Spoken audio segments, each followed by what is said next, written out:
Hey you guys, I'm so excited. Today I'm going to show you how to make this really cute, very simple box. Now this is a very simple box and it looks more complicated than it is. It's really not. It's miter corners. I also show you in this video how to make the grain wrap around all four sides. And I'm gonna make that process really easy to understand for you. And this is the way the box looks. This is bubinga, this is cherry. We have two maple strips on each side of the bubinga. We have a nice bubinga inlay. The eyes of the birds, they're blue because I lost those little pieces in the laser bed. So I just mixed some CA glue with some pigment and fill in the holes. And that's how we ended up with blue eyes. And then the lid also has a stripe of bubinga there. And I think just kind of ties in the whole look. The lid sits on rabbits, and then the bottom sits on rabbits as well. And I just think it's really cute, and I'm gonna show you how to make this right now. Now here is the piece of wood I'll be starting with, and as you can see I already glued together some strips just to give it a little bit of interest, just from a design point of view. You can just work with a plain blank, but I think this is going to be really pretty and it's going to tie in with the inlay on the lid. So right now my plank of wood it's almost 1 inch thick. It's about 1/16 short of 1 inch, so that's the thickness. Then for the length, I have, let's see what I have here.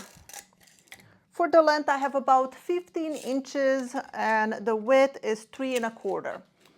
So I want to make a box that is 5 by 8. I find that to be the perfect size. I really like the aesthetic of it. I think it's perfect, not too long, not too short, not too boxy. So 5 by 8 I'm gonna go with. 5 with 8, that makes 13, so I need the blank to be 13 inches. Also, I have to account for the curve of my blade because I will be cutting this blank once like this. So that's 1/8 of an inch. So I need to cut this to 13 inches and 1/8. This is all we need for all the four walls of the box. So we will cut this blank once on the length and once crosswise. And that's how we will get our four sides. Now the one thing you have to remember when you make this kind of grain wrap around on all four sides is that the inside of our board is going to become the outside of the box, and then the outside of the board is going to become the inside of the box. So first things first, we need to cut this to size. So I need 13 inches and 1/8 to account for the curve of my blade. Now that our piece is cut to size, which is 13 inches and 1/8 on length, 3 1/4 width, and the thickness I told you is just a little shy of 1 inch. Now it's time to resaw this piece of wood. In order to resaw it right in the middle, we have to measure the center of the width. So I'm gonna show you how to do that easily. The easiest way to measure the middle is using one of these micro jig gadgets. It has two green knobs in here. You loosen them. And then whatever this distance is, this is always going to be half that distance. So what I need to do is place this on top of my board, hold it down, lock in both of the green pins. And now this distance here, it's half of this. So because I know that, I will be marking my board using this gadget, so it makes it really easy. That is the center of our board. And to make sure, I also flip it around just like you will do with a marking gauge and scribble again. As you can see, they overlap, so it is the center of the board. And now, because we marked the top, it's going to be really easy to align the blade to it. I can place it here. I have a feather board, and I basically move my fence until I can see that the teeth of the blade, it's right in line with my board, with my line that I scribble over here. I hope you can see that on camera. Let me get you closer. So if I hold this against, you can see they are in line, and we are going to cut on that line. So I'm going to lock in my fence because that looks like it's a good position. So now that I have my line aligned with my fence, I will place my feather board over here because I want to apply equal pressure and make sure my board doesn't deviate. And now it's time to resaw this piece.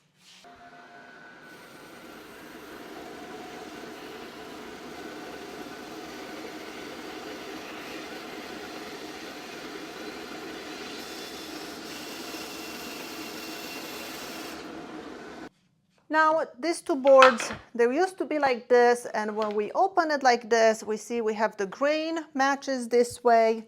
If I flip them this way, the grain matches this way. If I take this piece and just move it here, it's not going to match. What we need to do, once you open your wood like a book like this, what you do, you need to rotate it like this. And now our grain matches nicely over here. And then if I rotate it on the other end like this should be matching as well. So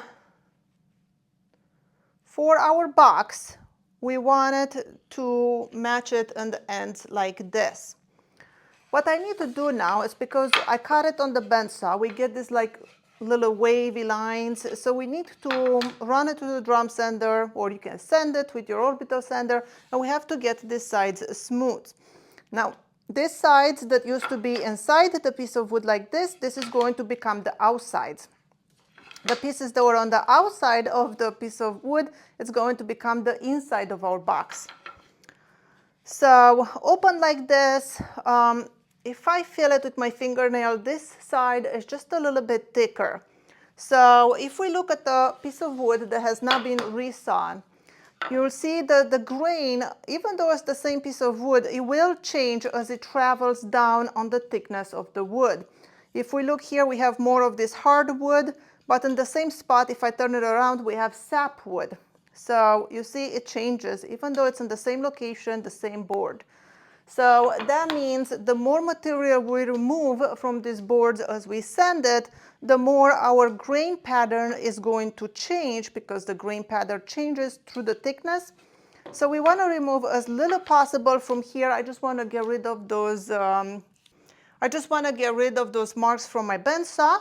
So once I get this side smooth, if I need to remove any thickness of the material to get them both to the same thickness, I'll be removing it from this other side. That's going to be the inside of the box.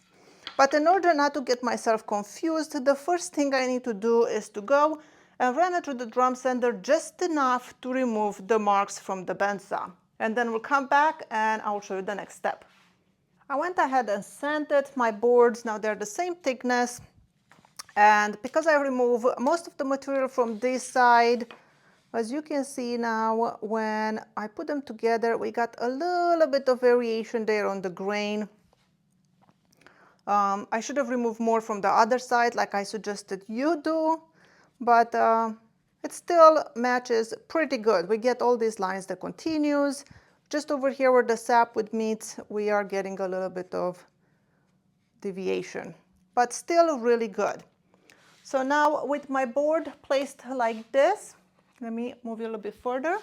With my board like that, I like to run a piece of blue tape.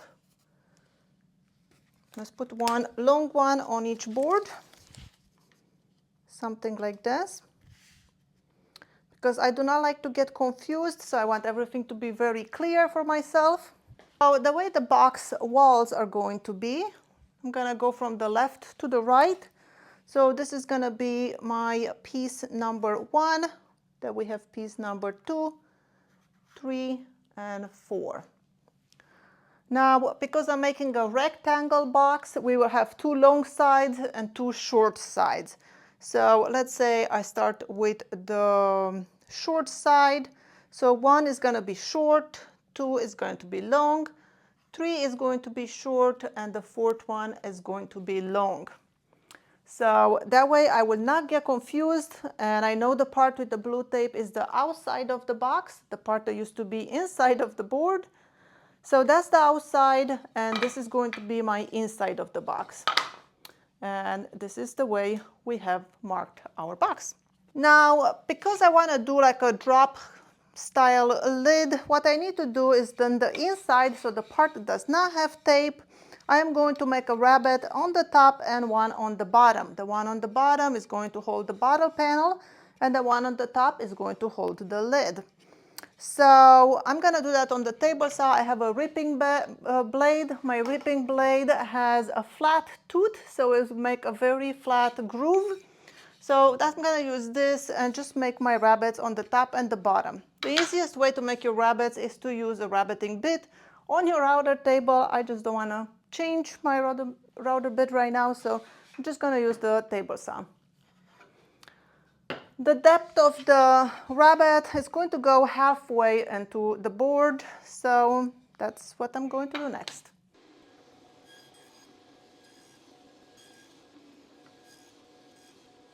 Here is the reason why we have to mark these guys with 1 short, 2 long, 3 short, and 4 long. If I just take these 2 pieces the way they were before I resaw the wood like this, just book matched, and this is what most people will do. They will stack them, they will put a stop block on their table saw sled, they will cut it against it, they will run both of them together through the blade, and they end up with 2 long pieces, the 8-inch, and 2 short pieces, the 5-inch.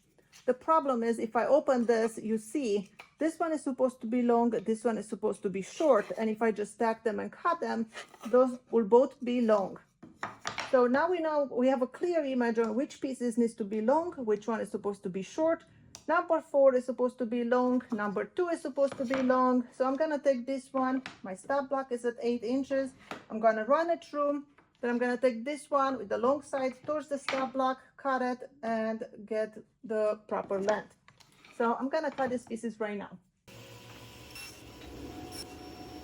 Now here is our pieces and we need to cut our miters. I did change the blade again. I changed it to an all-purpose blade. This is 50 teeth because I did a test cut with the other one. It was not sharp at all. And it was giving me lots of burn marks and the cut was not clean. So I changed it to this one. This one, it's a brand new blade, so I know it's sharp, so it should give us a really good result, even though it's not meant for cross cutting. So now in order to cut my miters, I know that the part with the blue tape is my outside of the box. So that means I have to keep the blue tape up as I run it through the blade. Now this is because I am using the stop block on my sled on the right side. So my piece of my workpiece is going to be on the right side of the blade. So I have to keep my blue tape up. If you're using a miter gauge or your sled is set up to go on the left side of the blade, then you'll want to have your tape down. And because the way the blade is angled, you can see when you cut the miter, the longer part is the one that is going to be the outside because, you know, obviously it's going to, you know, go like this. So the long part goes on the outside. If I put it on this side of the blade, you'll see the way the blade cuts, then the outside is going to be on the top.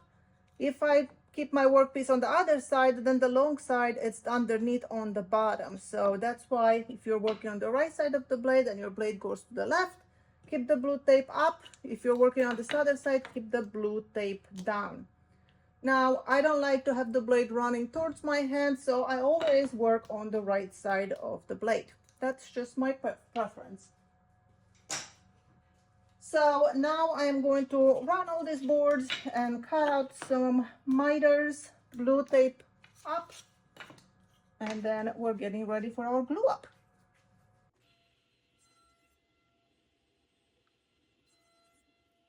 All right, you guys, I got my miters cut and here's my pieces, but I did have one problem on one of the pieces, one of the short pieces. I got a little bit of tear out. I don't know if you can see it there.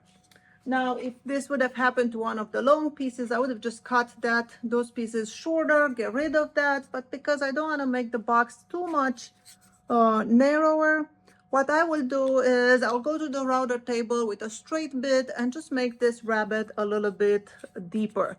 As you can see, if I make it deeper, I can get rid of this chipped corner. So I'm gonna do that because I don't want to make the box too narrow. So I'm gonna take it to the router table, fix it. Sometimes bad things happen like this and you just fix it and move on, not big deal. I did fix that blowout just by making the rabbet a little bit deeper and that took care of it. Now it's time for the glue up. To tape these guys together, let me move you to my table saw here. Now I like to use my table saw fence as a straight edge, and because we number these guys, we know exactly what everything goes, where they go. So I'm gonna take some blue tape, put this against my fence, and let's see, I wanna make sure that my strips line up properly here.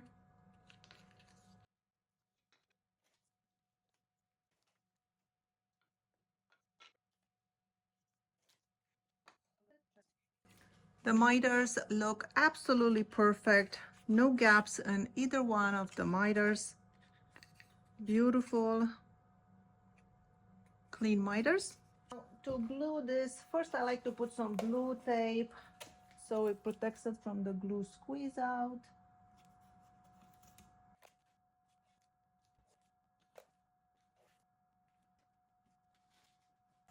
For the glue, I'll be using Tide Bond 3 and I'll spread it with this brush.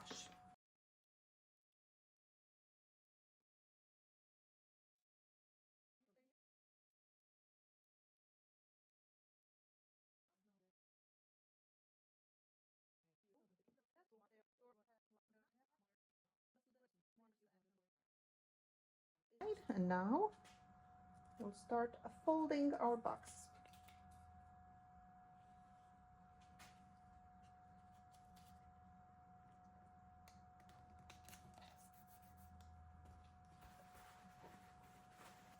Our miters are perfect. And now I'm going to use some rubber bands. This is rubber bands number 105. I'll put them in the description below. You can get them on Amazon. They are just the perfect length and thickness to work on this size boxes.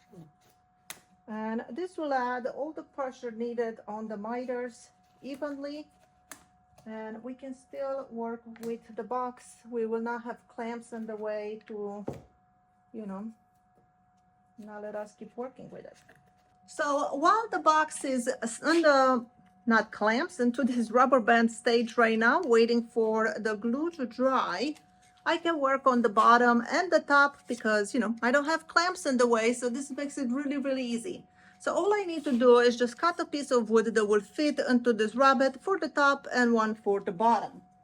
Now for the top, I have worked on this design here yesterday.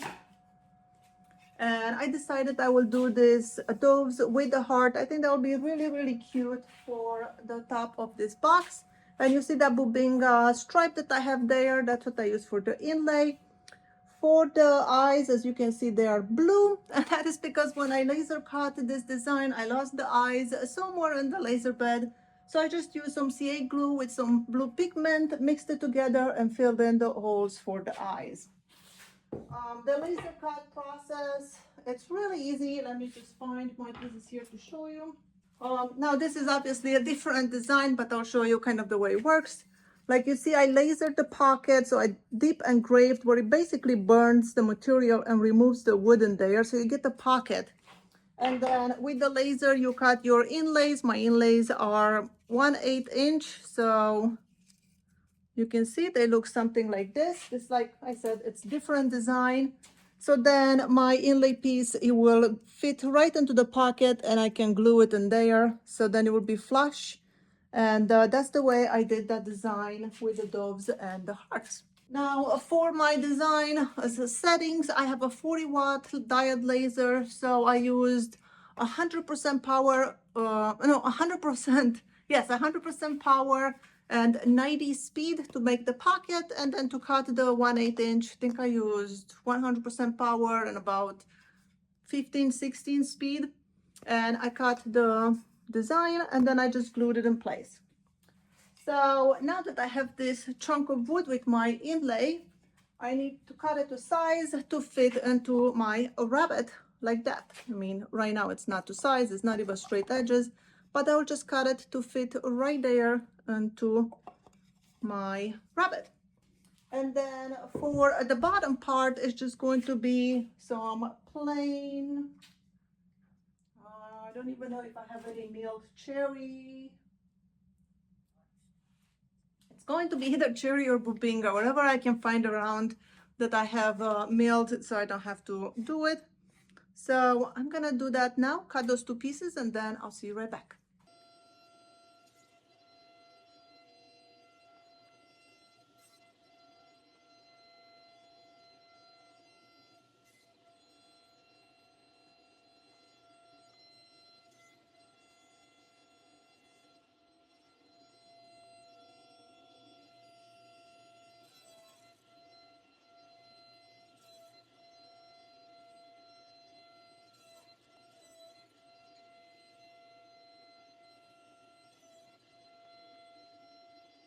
All right, you guys, well, here is our box, and I did cut a panel. I cut a cherry panel that is going to fit into this rabbet on the bottom like this.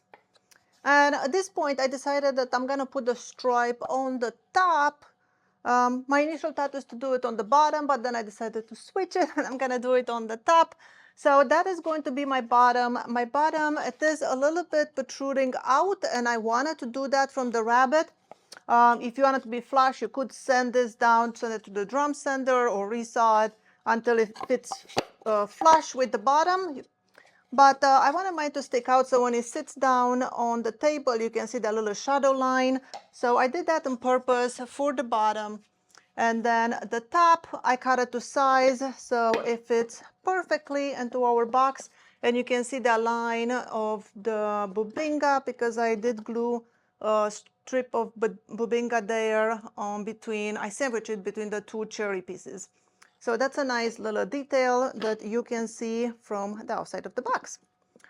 So right now, I'm not going to glue the bottom panel yet, because right now it's the time to sand the box on the inside. It's easier to sand it now because it doesn't have a panel in, so you can put your hand all the way through.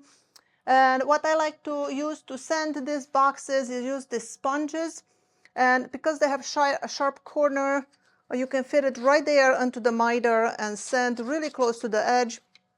This guy comes in all sorts of grits, and that's what I'm going to use. I'm going to sand my box, sand the bottom.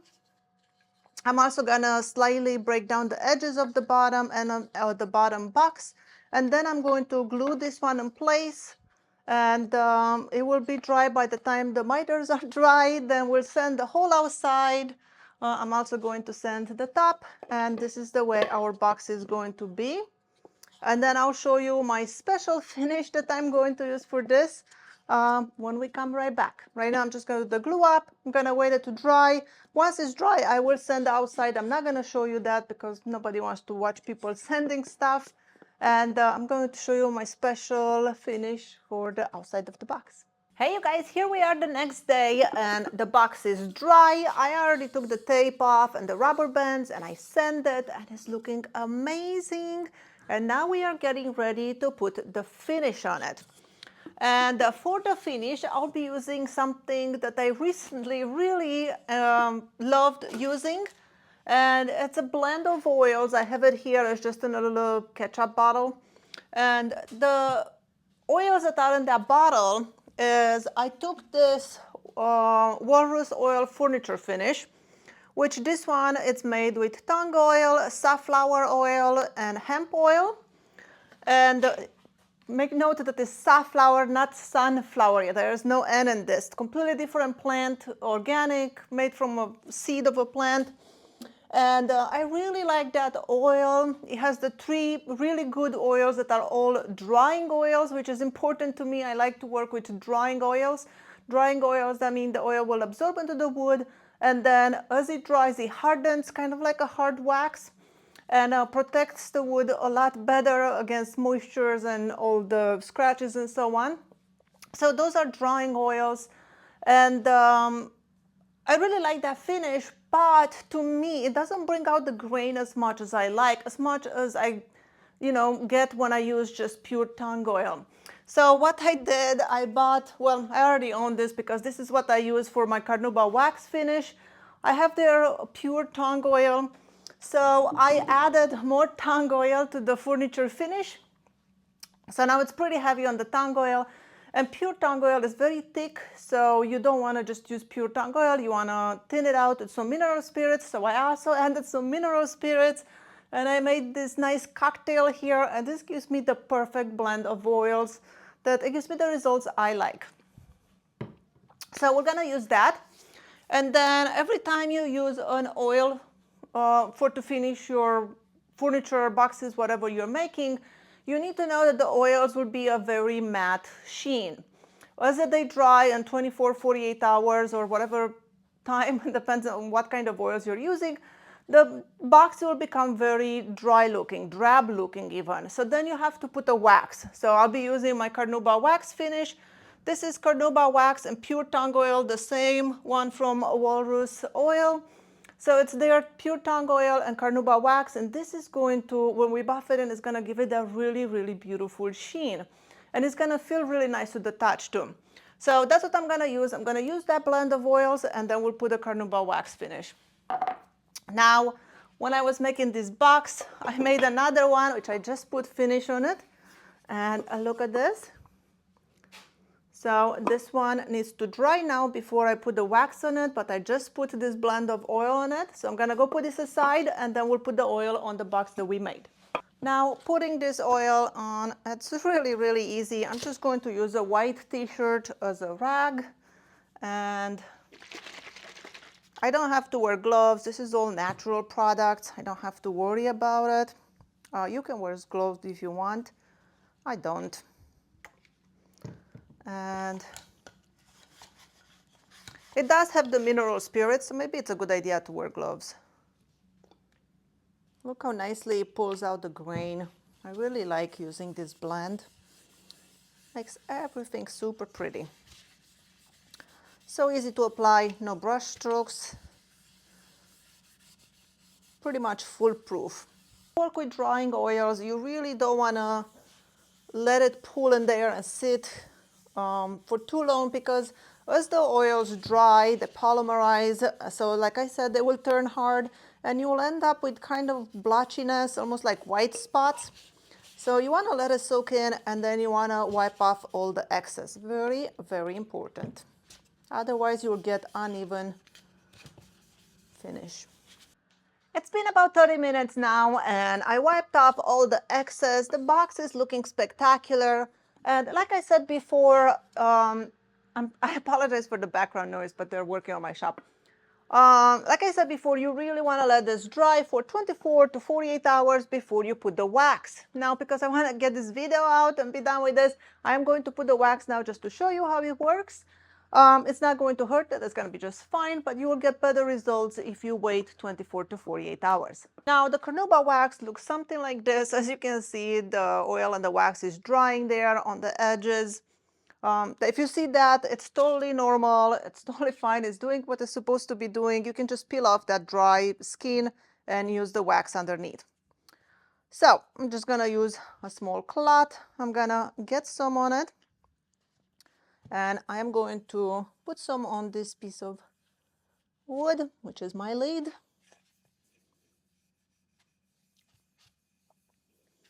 And I'm going to buff this in.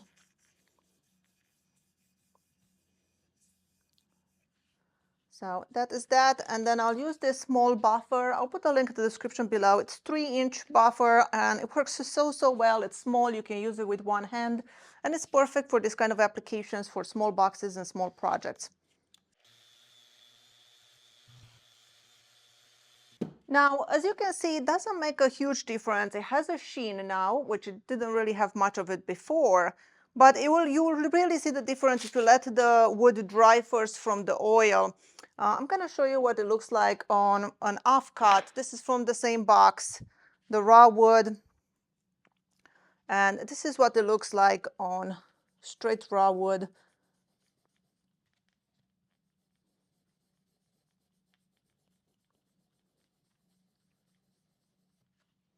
So this is what it looks like on cherry. You can see it has a nice sheen to it and really brings out the grain, and that's the tung oil that is into this wax finish.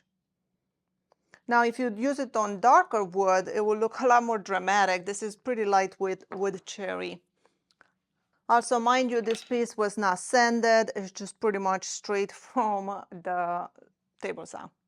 My favorite thing about the wax finish is the feel. It makes it feel so nice. And just like that, our box is done. I think it looks amazing. Look how cute this is. The doves and the heart is very, very pretty. I really like the bubinga with the maple on the cherry. I feel like the maple stripes really makes the bubinga stand out. I also added this thin strip of bubinga onto the lid just to kind of tie it all up together And even though it was a lot more work, it's small details like that that just makes a difference when you're making a project. So super, super cute. Happy with the way it turned out. I hope this was useful to you and you learned something new. Thank you so much for watching. My name is Skylar Ewing and I'll see you in my next video.